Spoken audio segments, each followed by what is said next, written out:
Welcome to a Friday night, June 20th edition of On the Pen Live. Welcome. If you're just joining and you're new here, my name is Dave Knapp, man on the Manjaro. That's why I'm here. And we are building the first and only patient-centric obesity medicine news platform. And if you are here and you're hitting the thumbs up button and you're sharing and you're subscribing, you are helping us to build and carve out our own place, because I firmly believe that it is of paramount importance that patients living with chronic disease have a voice in the media, and a voice not only that is there to represent them in rooms that they can't be in, but offering information that allows patients to have more competent and confident conversations with their medical providing team. Sue the dude wants to know if he can get a retatrutide. Retatrutide. Speaking of retatrutide, this is going way off subject, but we can do that when we're live and hanging out. Welcome. Happy Friday night. If you're enjoying the new studio, check it out. It's really becoming our own thing here in our new studio. It is so cool. And I'm so proud of what we're building here, and you're helping to do it. We have news to get to, some breaking news from the American Diabetes Association ADA 85th annual scientific session. But before we do, I just have to say the TikTok world is getting crazy. Once the compounds ended, it's like the whole balance of TikTok went to the research grade versions of peptides, and it is crazy. And so many people are finding old videos that we've done on retatrutide, which is only in phase 3 clinical trials, but gets people really excited because there's so many people taking these bootleg peptides. It is crazy. But welcome and happy Friday night. This is a sort of impromptu live stream on a Friday night. So if you're just joining here, hit the thumbs up button, share this with a few of your friends. New paneling. This is a new podcast studio. So before, I know that I'm going to take flack for this once this thing goes live, but I tell you what, we're going to break free from the microphone here, and I'm just going to show you around a little bit. This is the new studio, and let's see here. I can't unhook it, but we can do one of these numbers. We've got like a nice rug, some plants. I mean, this is legit. You can see out there we've got a whole studio, and you all have helped me to build this, and so I'm super thankful for that. Now we'll tether back up. Went a little off script there. So what do y'all think? So we got some information to get to, but I really need those thumbs up. We really need to, we were off the grid for a little bit with my health. I just want you all to know that I'm doing very, very well. I have a clean bill of health, and I know people will want me to get into that, but I'll save that for a later. Just know I'm feeling better.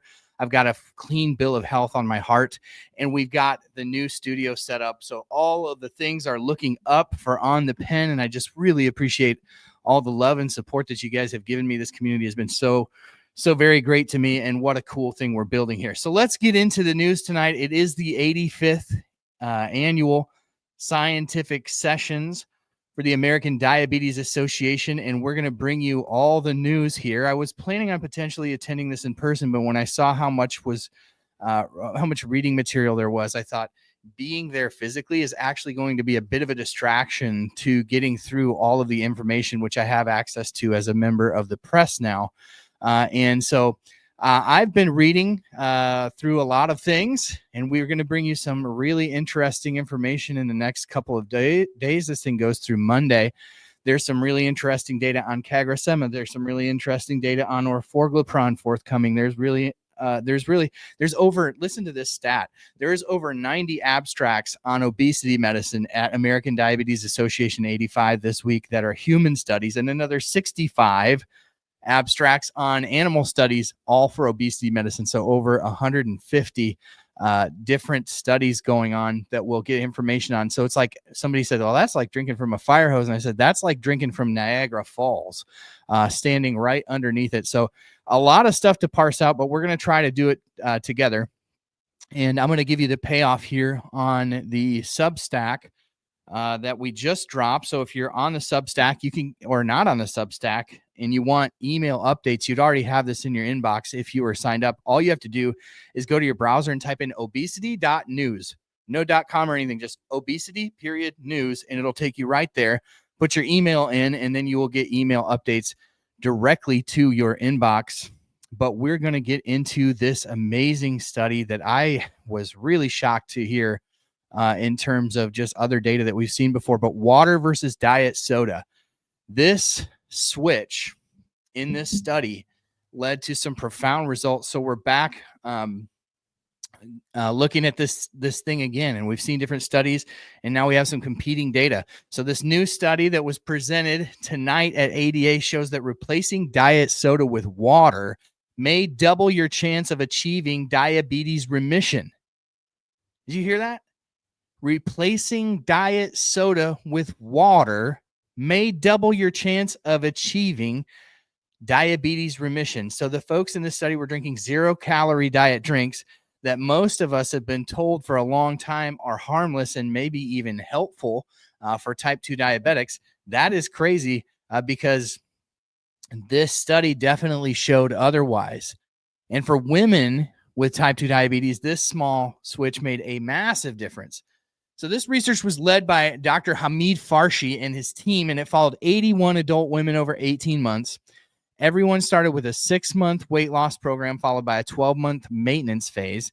Half the group was asked to replace their daily post-lunch diet beverage with water, and the other half kept drinking 5 days a week, drinking diet soda or diet beverages 5 days a week. And the results were crazy. The water group lost more weight, an average of 6.82 kilograms compared to 4.85 kilograms in the diet soda group. But check this out, and this is the huge headline. 90% of women who switched to water went into diabetes remission. In the diet soda group, only 45% went into diabetes remission. So that's not a small difference. That's a major flip in outcomes. So, you know, for once, we're looking at a study that wasn't about a drug or a post-marketing data about semaglutide or tirzepatide or some sort of app to help people lower their caloric intake. This was a simple swap. This was swapping from artificially sweetened drinks to plain water. And it just didn't impact weight. It wasn't the only thing. The water group also saw improvement in fasting glucose, insulin resistance, post-meal blood sugar, BMI, and triglycerides. So that extra weight loss probably contributing to some other meaningful changes. Dr. Farshi said it best. Our study highlights the importance of promoting water, not just low-calorie alternatives, as part of an effective diabetes and weight management plan. So this is a very interesting study. They're planning more research follow-up to explore how this interacts with other lifestyle factors, stress, and movement. They also want to better understand how to reduce dependence on sweet-tasting beverages altogether. But for now, this finding stands on its own for people living with type 2 diabetes or obesity. A single drink swap led to better outcomes across the board. That is amazing because we don't have to worry about insurance, prior authorizations, anything for type 2 diabetics, especially for women, because that's what the study was about. That swap, minor swap, can make a major difference. And I know that many of you in the comments are going to go, don't take my diet soda away. But that is an amazing, amazing outcome. And we've talked about this before. I've been able to do some switches before. I've been heavily reliant on diet soda. Just to kind of talk a little bit about my own experiences. I haven't talked to you too much about my health because I've been struggling with the different issues that I've been dealing with. But now that we're on the other side of it, I made some major lifestyle changes. I've really gotten rid of a lot of artificial sweetened beverages. I had taken a break for a long time from diet soda, kind of got back into it because a lot of the diet soda swaps, that you see out there, like different sparkling waters, or even some of the new beverages like Poppies and Ollipops. There's either some sugar in it, or like this one, for example, Bubbler, which I enjoy kind of sparingly because it's a little bit of an energy boost. This one has erythritol, which is a sugar alcohol, and those can kind of come with their own things. And so the belief being, and Jim is pointing this out, Rick's pointing this out in the comments, that it's believed that some of these artificial sweeteners, especially aspartame, can actually interfere with your gut bacteria. And if we know anything in our learning of GLP-1 receptor agonist medications, is that the hormonal dysfunction that takes place in the gut of type 2 diabetics and obesity patients is breaking that gut-brain connection that helps to signal things like satiety in the brain. And so we've posited that this could be an issue. Different researchers have advanced this theory. Now we have some data that actually shows it's a really meaningful swap if you just go with your water versus a diet beverage or a diet soda. It makes a meaningful difference in type 2 diabetics. So some just amazing news. I'm going to run down just a little bit more. Don't forget to hit that thumbs up if you are enjoying this stream. And if you're new here, don't forget to hit the subscribe button, because like I said at the outset, we are building the first and only of its kind patient-centric media platform. So we have news articles, we have YouTube videos, we are on TikTok and Instagram, we're everything. But if you go to obesity.news and sign up for our emails, then you'll get breaking news right to your inbox, and we're not beholden to the algorithms that tend to want to suppress the content that we share from time to time. We wanted to get out from underneath that, so we're putting a concerted effort into bringing you content on our Substack platform, which is just a newsletter delivered to your inbox.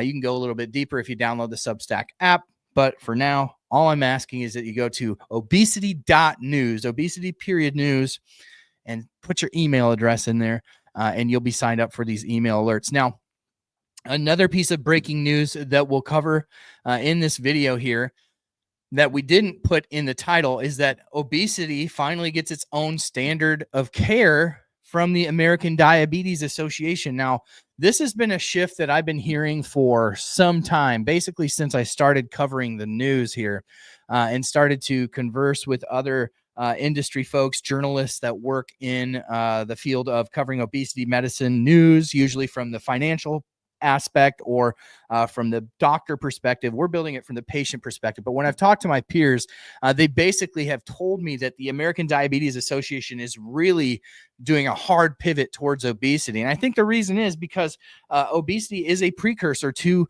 one of the biggest comorbidities of obesity, which is type 2 diabetes. And so you just kind of imagine, like, if all the work we've put into type 2 diabetes research would have been put into obesity, how much smaller of a problem would type 2 diabetes be? And so you see this very clear shift from the American Diabetes Association sort of towards dealing with and treating obesity, which is a very exciting proposition for me personally when I think about what kind of doors this could open. But like I said earlier, we're drowning in data right now from this ADA conference with over 150 abstracts that give us information about obesity medicine. There's like so many more, but that's just dealing with the topic of obesity, which is definitely the biggest topic being discussed. So at the opening of the 85th annual American Diabetes Association scientific sessions in Chicago, the ADA came out strong with the standards of care in overweight and obesity for 2025. So this is a new set of guidelines published by the ADA, specifically their obesity association, and recently previewed in the BMJ Open Diabetes Research and Care It goes beyond weight loss tips and calorie math to offer real structure for clinicians.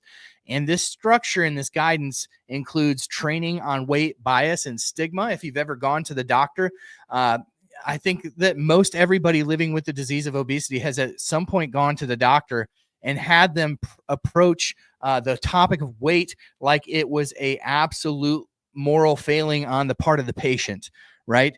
And we know better now. Science knows better, and doctors should as well. So part of this standards of care has been changed to essentially help doctors be more equipped in their training on weight bias and stigma, so that patients feel like they can actually approach this topic with their doctors. I mean, I'd love to hear from you in the comments if you have had one of those experiences with your doctor. How frustrating is that?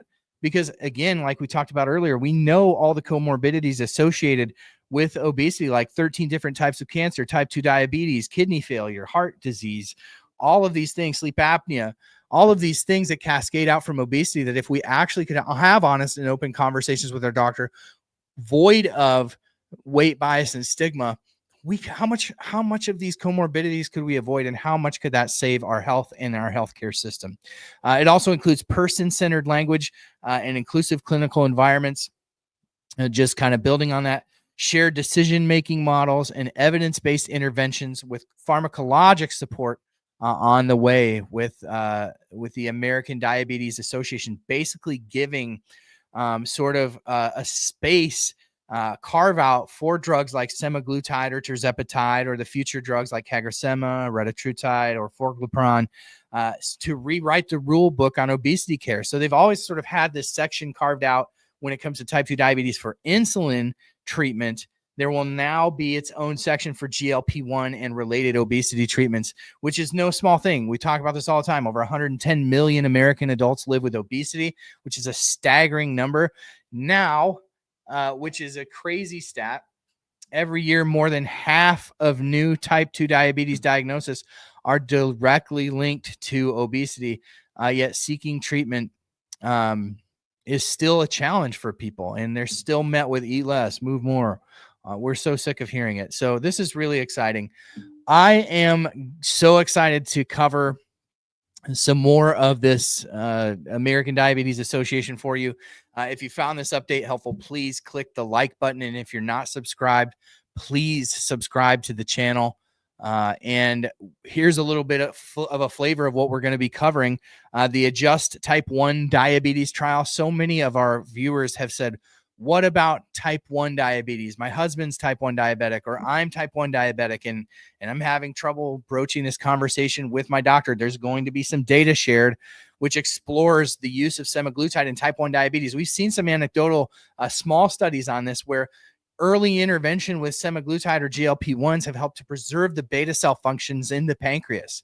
And just think about what a big deal that is. Your beta cells are responsible for releasing insulin. And so if those beta cells go away, if they're destroyed, that's type 1 diabetes. But if you get in early enough, you can preserve some of that function. What a game changer.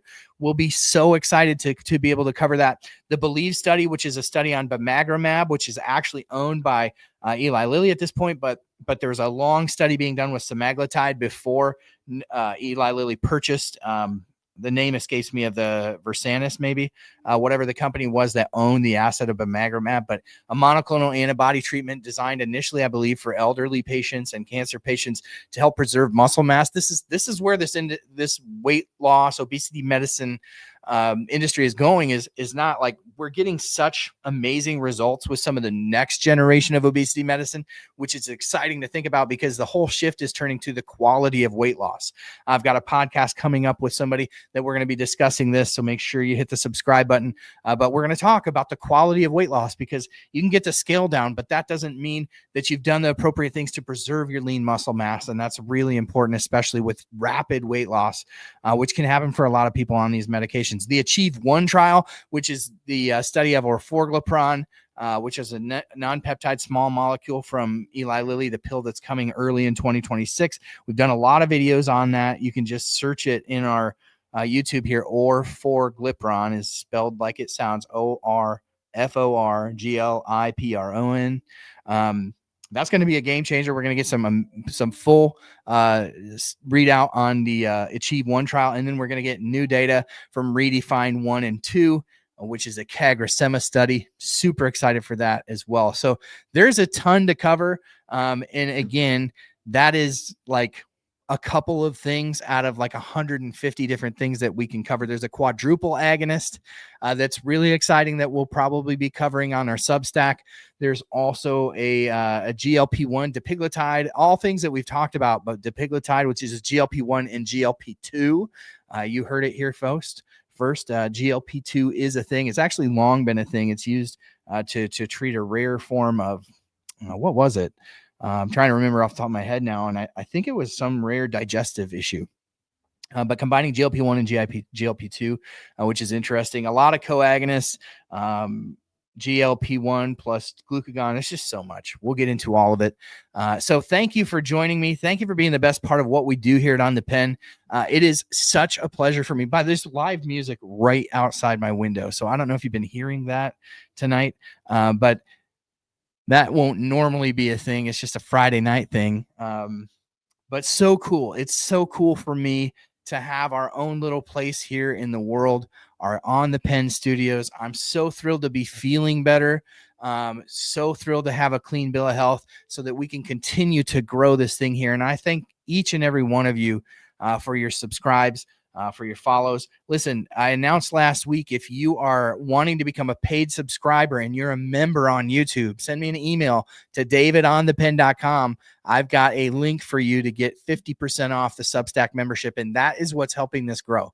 It is the Substack memberships that are allowing us to elevate what we're doing here, because I firmly believe, and let me know in the chat if you think I'm way off here, or if you believe in what we're doing in this mission. We need an obesity medicine news platform. We need things like On the Pen to empower people to have more competent and confident conversations with their doctor. There are so many more, 110 million people. We have 21,000 subscribers on YouTube. We have about 100,000 across all the social media platforms, actually around 125,000 across all the social media platforms. And I got to tell you, there's 110 million. We have like 0.01% of the people that can actually benefit from obesity treatment are here and engaged on social media. How much bigger should this be? Could this be? And you are all here on the ground floor of what we're building here at On the Pen, and I could not be more thrilled to be doing it with you. So thank you for those who are doing that. One last plug for obesity.news. Just type that into your browser. There's no .com or nothing. Just obesity.news. And that'll take you right to our email. Subscribe. You can put your email in there. Would love to have you help us continue to grow. But until the next one, I hope that you all have a great Friday night. I hope you'll stay tuned to the channel and the Substack for all the updates that are going to come over the next couple of days from ADA85. And thank you. Oh, J-Neb, I see you in there. I just want to do a quick shout out before we jump off to everyone who's watching. J-Neb, Nicole, Sue the Dude, Christine, Eunice, Woodkirky, good to see you in here. Your brother's type 1 and his doctor prescribed Manjaro for him. He uses much less insulin. That's amazing. I love to see doctors that are out ahead of this stuff and trying something new. So great. DJ, Eunice, Rick, Jim Osborne, thanks for being here, buddy. So good to see you. And yeah, wow, a lot of the OGs. Tom's in here. Wow, good to have you all here tonight. You know what? Before we jump off, because I do have a few more minutes left, let's you missed the hot channel. I think a lot of people miss the lives. We're going to start working back to a weekly live, but it's probably going to be during the day. That's probably going to be during the day. Trucker Cat Hikes says, love all the great news from you. Thank you so much. If y'all have any questions, drop them in the comments. Drop them in the comments. We got a couple of minutes here. We'll just go through a few questions before we jump off. And I just want to thank everyone again for joining me on a Friday night. It feels so good. I get so much energy from doing these lives, and so I think like the break was well needed, and especially considering what happened with my health during that time. I'm so glad that I didn't have the pressure of the show going on, but we're back at it. and better than ever, ready to rock and roll. While I'm waiting for questions to drop in the comments, feel free to drop any question. If you're new to GLP-1, feel free to drop a question in the comment. If you're new to On the Pen and you'd like to know more about what we're doing here, drop a question in the comment.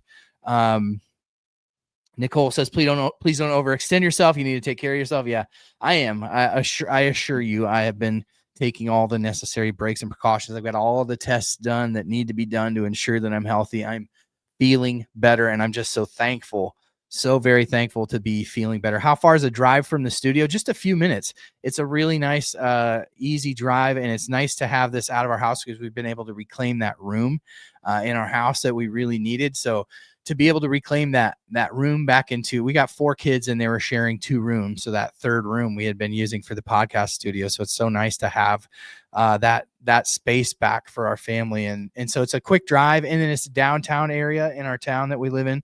And so the vibe is pretty cool down here. There's a lot of energy, a lot of excitement. Rick says, God is good. I agree all the time. And I'm just so grateful for the healing that he's given me, and to be feeling good with all of you, and just live. Any new docs coming on? So I've got an interview lined up to drop probably next week, middle of next week, with Jamie Selzler. And Jamie was just on the Mind Pump podcast. He talked a little bit about his journey there. He talked about, he actually brought up On the Pen on the Mind Pump podcast, which was super cool of him. I interviewed him. He's a great guy. We're gonna get to know him a little bit. I've got a reschedule with Dr. Smith. Dr. Smith is the bariatric surgeon who cares for the 1,000-Pound Sisters. If you've ever seen that show on TLC, 1,000-Pound Sisters, we've got Dr. Smith coming on. We've got several more lined up. So we're getting back into the swing of things for sure here at On the Pen. Hit the thumbs up if you've enjoyed this live stream. So that is where we're at with upcoming interviews. I've got a couple podcasts that I'm going on, pod swaps with some lesser known podcasts. I agree with Rick. With God, all things are possible. Rick says anything with Viking Tide. Viking Tide will have some updates here at ADA too, so we'll be bringing those to you as well. Woodcirky says, love the new camper. You have to give us a little tour. Yeah. I definitely will do that. I'll give you a tour of the camper again. I do have a members only video, I think, where I did do a little tour of the video. Y'all can correct me if I'm wrong, but I think I do have one in the members only channel. But we can do one. I actually, part of the reason that kept me held back from Chicago is it's a brand new camper, but we had a window leak, and that was super frustrating. But it's been raining like cats and dogs here, and I was just afraid that if I didn't get to the bottom of that today, that we could be in trouble. So Incretin Science, our friend Incretin Science is here. Linda, it's good to see you. Thank you for hanging out with us. Always appreciate seeing you in here. I sent you a message on TikTok a few days ago. I am glad I'm doing better as well. It's good to see you here. We need an update on Fractal Health and the Cook gene therapy they're working on. There will be updates on Fractal Health. Nicole, I'm telling you, when I said drinking from Niagara Falls, Fractal's got an update there on their gene therapy. They have a study on a head-to-head study between semaglutide and one of these gene therapies, I think, in mice. They did one in pigs early on, and now they have this one in mice. That one will be coming out. Melissa says, hi, Melissa. Good to have you here. Stay safe during the heat wave, folks. Yeah, folks, find a cold place to be. It's going to be crazy hot here in Iowa. Oh, you shut your TikTok down. Oh, what a bummer. I'm sorry to hear that. Well, if you still have access, I sent you a message the other day. I was curious to hear what you thought about that.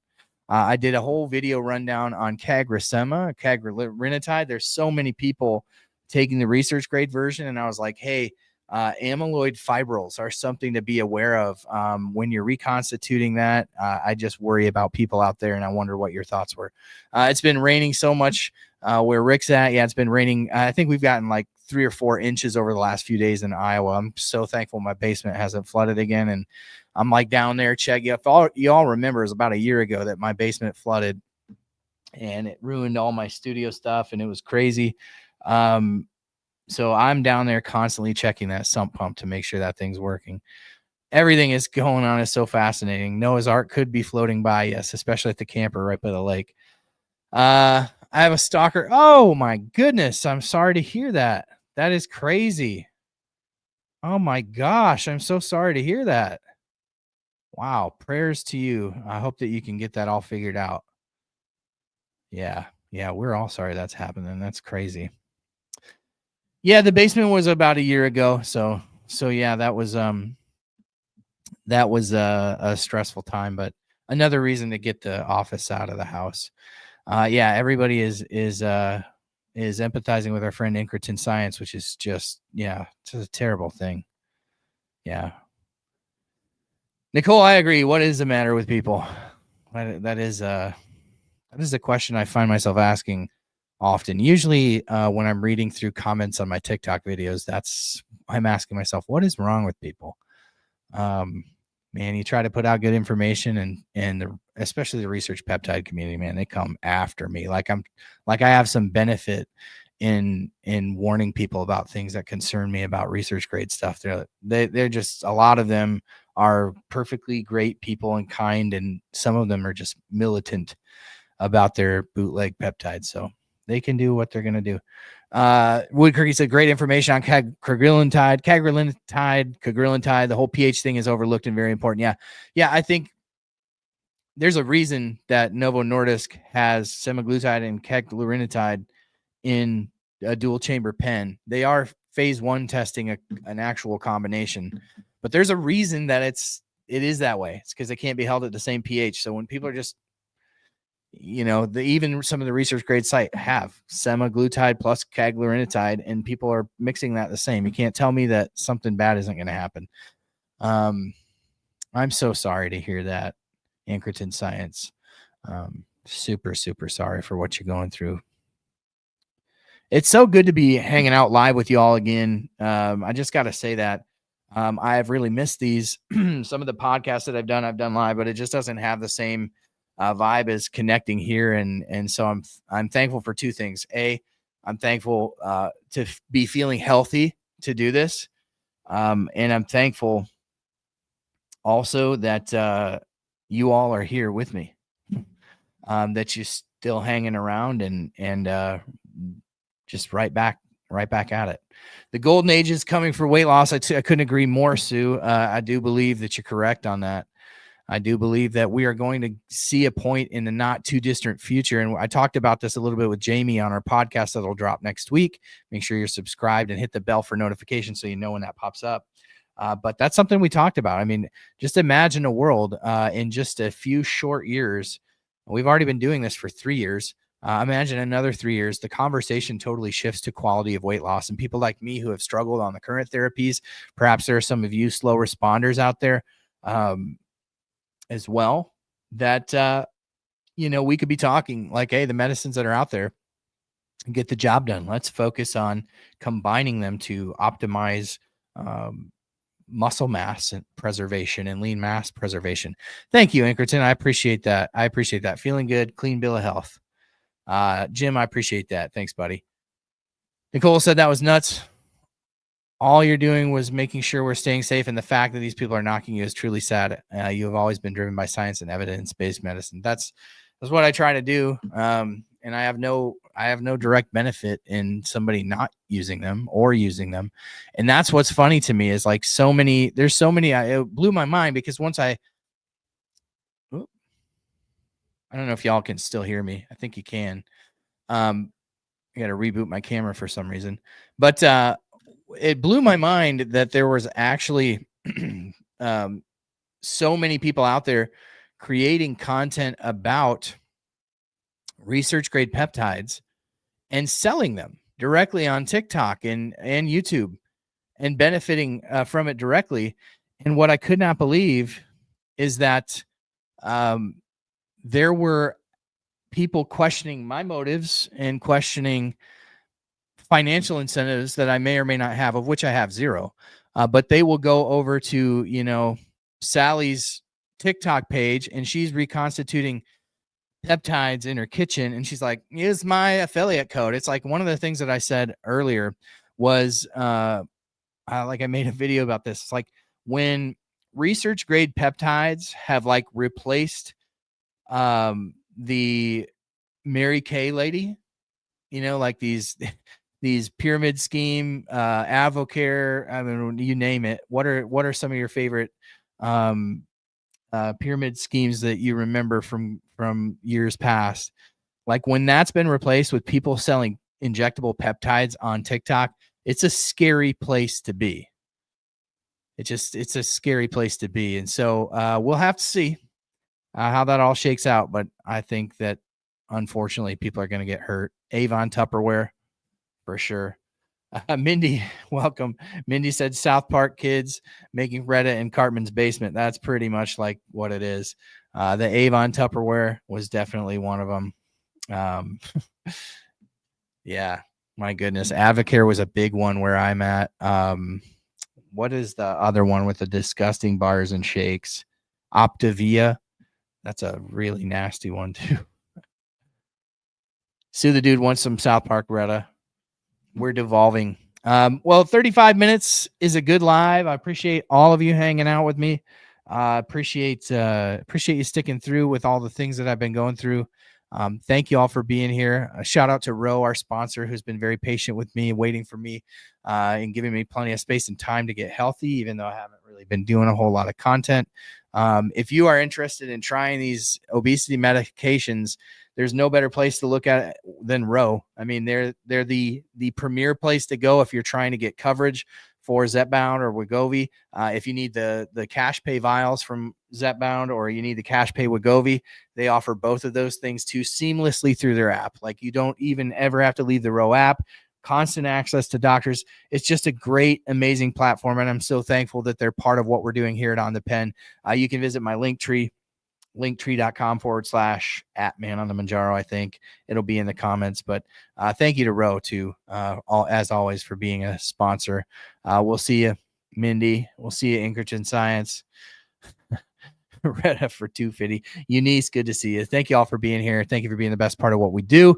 Couldn't, shouldn't, wouldn't even consider doing it without you. Thank you for hanging out with me a little bit tonight. I really, really appreciate all of you. We'll catch you on the next one.